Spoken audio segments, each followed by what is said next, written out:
love about the furry fandom is it is so focused on your freedom of expression.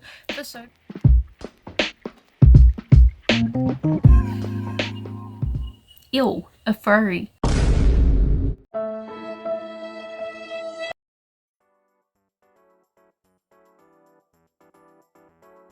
Why am I a furry? Well, I've spoken about previously about what a furry is, and it kind of, well, obviously it has to do with the definition of a furry, because a furry is just someone who has an interest in anthropomorphic animals, which, shockingly, I have an interest in them. Why am I in the fandom? What actually drew me to the fandom? Why am I here? Why have I continued to kind of make my business and make money from the fandom? Why is it something that I would consider a vital part of who I am? Hi everyone, it's Mocha here. Bear with me for a quick sponsor break. Did you know that all of this YouTube channel, all of my TikTok, Instagram, my entire existence online is entirely self-funded? To help fund myself and my endeavors, both in art and just online, I sell and make a variety of products. If you'd like to support me, you can check out my website at queenmockabun.squarespace, where I sell all of my products, including mug rugs, stickers, jewelry, and so much more. If you'd like to see behind the scenes and get some awesome perks, I also do have a Patreon. My Patreon does offer things like a monthly sticker club as well. But if you're not in a position to financially support me, that's totally okay. There is no pressure whatsoever. But if you would like to still support me, chuck us a follow us on Instagram, TikTok, any of our other socials. Just remember to interact, and that is enough as it is, and I am so grateful to everyone who follows me and who interacts with my content. You are genuinely the best. But that's enough from me, back to the video. I will be talking about what made me a furry in a different video, so today I just wanted to focus on why I'm a furry and why I've kind of continued to stay in the fandom. I know there's been a lot of people who are leaving the fandom because of a lot of drama and stuff, and sometimes people just fall out of fandoms because they're no longer interested in it. And those are totally valid reasons, but why have I stuck around for so long? Something that's really important to me as a person is my freedom of expression. There was a lot of limits on me as a kid about what I could and couldn't wear, what I could and couldn't do. I couldn't wear things like makeup, I couldn't dye my hair, I couldn't cut my hair, that sort of thing. So I've always kind of felt very caged and very sheltered from my ability to express myself as a person and show who I am. And part of the way that I could safely do this when I was younger and still living in my parents' house was I could do furry art. I could express who I wanted to be in a form which they wouldn't really judge. Now, they would judge in terms of my parents are very young, my mum is only 45, so she kind of grew up around the internet a little bit and sometimes has that ill furry kind of vibe. Thanks, X-Files. Just had to ruin it for us.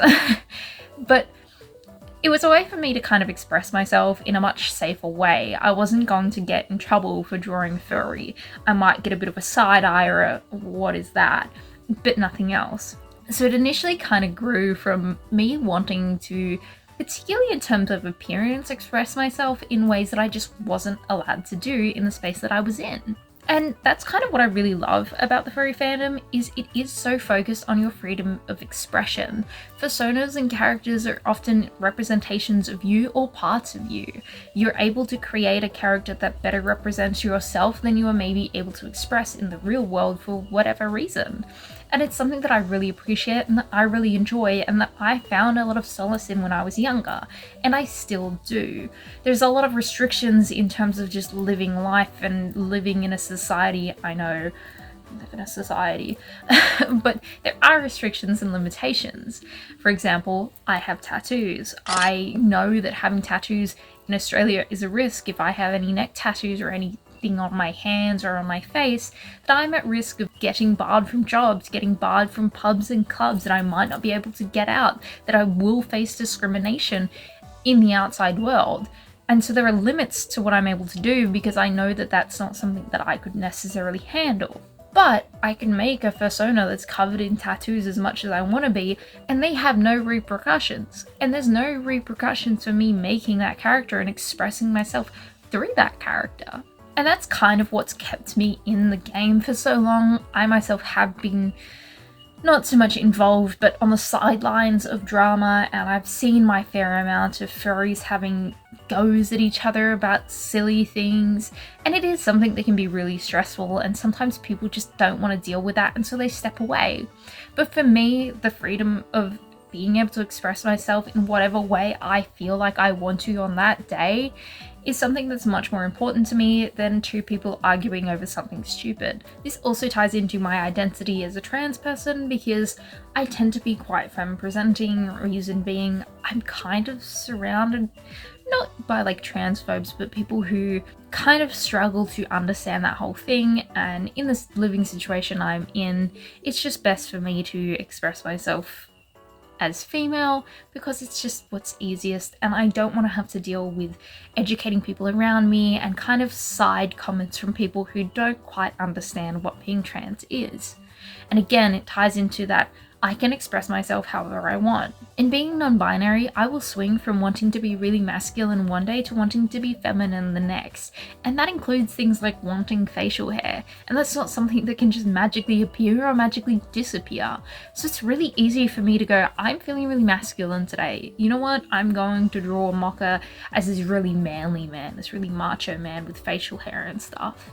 Because that's not something that is realistic in the real world. I can't just magically grow a beard, and I can't just magically get rid of one if I were to.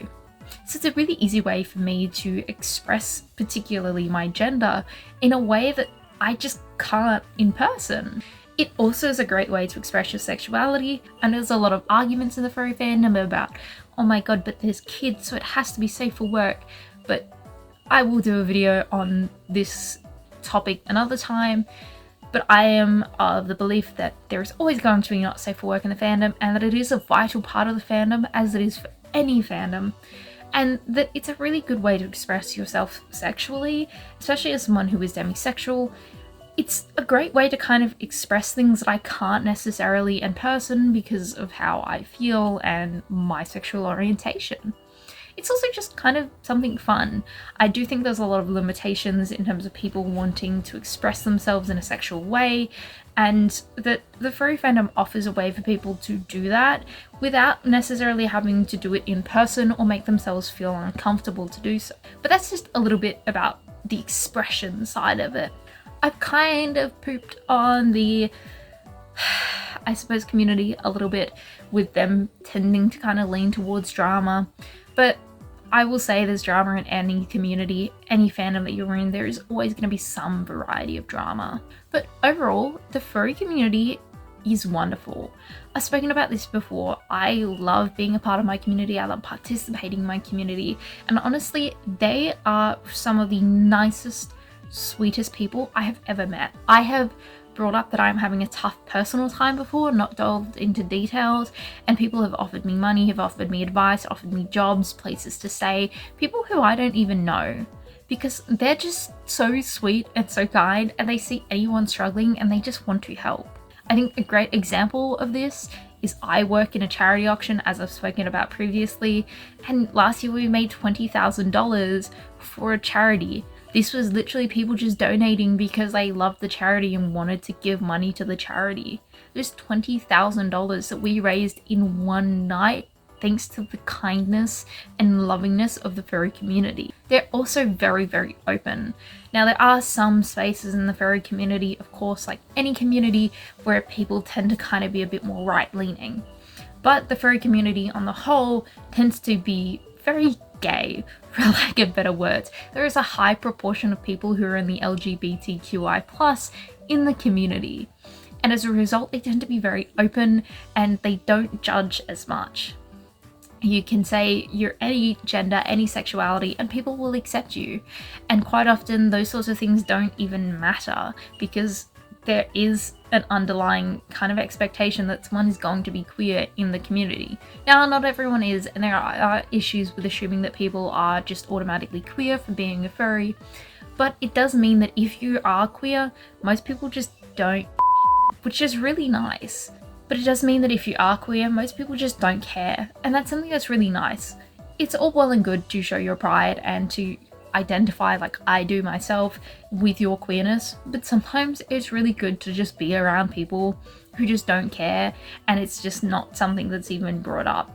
Sometimes you just want to feel normal and feel like you don't have to defend your existence or bring up that you do exist. But also, the community is very art focused. And as an artist, it's a community that I really love because they have such this love and respect for artists. And that's just the kind of community that I want to be in. I don't want to be in a community where I'm constantly having to argue about my prices or the quality of my work or why I deserve to be in that art space. But furries don't care. You could have the crummiest work on the planet.